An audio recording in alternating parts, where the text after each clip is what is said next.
Hi there, welcome back to Montalt Farm. We're just going to chat today about where we are in the sheep cycle and what management's happening on the farm at this moment in time. So the last time we were here we were weeding. At that point in time we were kind of prioritising body ewe condition. So we put the fittest ewes or 3 and above to the hill, and then the leaner ewes were on rotation on good quality grass. They came in a month after, and then we went through again, and whatever doesn't meet 3 would be culled. So from there the ewes were on rotation up until tupping time.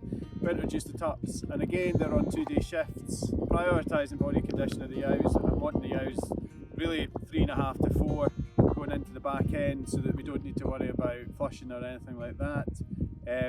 Recently we have just scanned, we scanned 198%, and we have split the ewes into singles, a mob of singles, a mob of gimmer twins, thin twins and triplets. They're behind us. They're at this point in time, so we're just about the 2nd week of February, on very good quality silage, 11.5 ME plus, and there's another mob of big fit mature twins, and again they're on very good quality silage. And the plan is that we'll have everything back on rotation for grass on the 5th of March, and they'll rotate round until the start of April. Then they'll be set stocked for lambing to lamb round about the 10th and 12th. For us, I suppose our biggest emphasis in what we do really all surrounds body condition score of the ewes. So that's always #1 priority for us.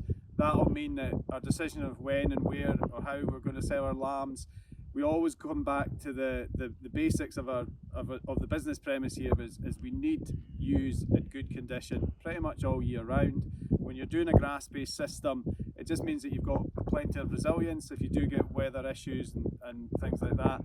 And for me, it makes an easier system when we don't need to feed concentrates.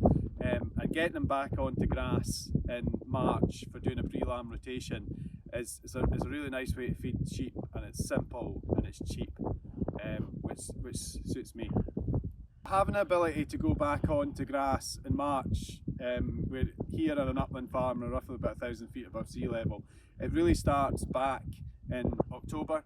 So the whole farm's been subdivided into roughly 1.3 hectare paddocks, and that means as we move sheep round, we're actually shutting up grass very early.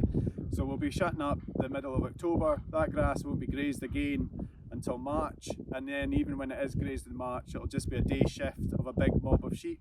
And that ability and having the infrastructure on farm is, I suppose, key to how we can try and eliminate a lot of the cost out of keeping ewes in this system. To be able to do a pre-lamb rotation, we kind of need to know where we're at with grass. So the end of February we'll do what we call a whole farm cover, or an average farm cover, and that's looking with a plate meter to see how much grass is in the paddocks going forward. For us to have enough grass for the amount of ewes we have, we're looking at about 1,650 kilos of dry matter, whereas just now we're actually sitting slightly above that, we're about 1,750, which gives us a nice bit of kind of slack in the system. But knowing what you've got on the ground and being able to allocate it through the paddocks is a powerful bit of information, and it makes the sheep job a lot easier for me, because we're not needing to feed forage and we're not needing to feed concentrate up until lambing time, which just makes the job a bit easier. So we've got a plan in place regarding what we're going to do with a pre-lamb rotation, and there's grass in front of us, and yeah, everything seems to be in line at the moment. As with everything though, especially with outdoor systems, you always need a plan B, and for us, because we're quite high in March, we can still get a fair dump of snow, so actually availability of grass can sometimes be difficult. So we still train our ewe lambs to eat concentrate feeding, so if things do get tough and the grass isn't available because of snow, we've still got that ability to go and feed ewes, and we also keep a reserve of 50 to 80 bales of very good quality silage in place, so we can actually just unwind silage into the paddocks until the snow shifts and the ewes get back to grass. It's always good, especially for outdoors, just to think about what goes wrong, because best laid plans and all that, sometimes it just doesn't work, so you need to have a bit of a backup plan as well.